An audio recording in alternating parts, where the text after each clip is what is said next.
अस्सलाम वालेकुम friends, welcome back to my channel Laiba health tips. Viewers, अगर आप रातों रात गोरे होना चाहते हैं तो उसके लिए आपको पावरफुल घरेलू क्रीम आज मैं आपको बताऊंगी, जिससे आपका चेहरा चांद जैसा गोरा हो जाएगा। सिर्फ सोने से पहले लगाकर सो जाए, सुबह तक आप अपनी रंगत बदलती हुई देखकर हैरान रह जाएंगे। तो चलिए शुरू करते हैं, पर इसके पहले प्लीज मेरे चैनल को सब्सक्राइब कर लीजिए और बेल आइकन को दबाइए एवरी लेटेस्ट ब्यूटी अपडेट को सबसे पहले पाने के लिए। वो पावरफुल घरेलू क्रीम ये है। सबसे पहले एक शीशी की चीज ले लें, उसमें आपने 1 चम्मच हल्दी, 3 से 4 अदद विटामिन ई कैप्सूल के और 3 खाने के चम्मच एलोवेरा जेल डालकर उसको अच्छी तरह से मिक्स कर ले।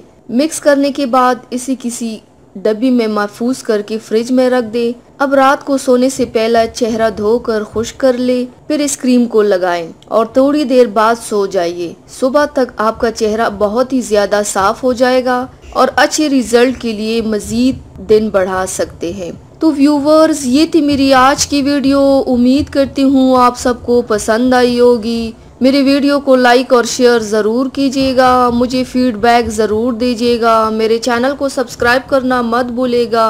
अपना बहुत ज़्यादा ख्याल रखिएगा, मुझे दुआओं में याद रखिएगा। कल मिलते हैं एक नई वीडियो के साथ। अल्लाह हाफिज़।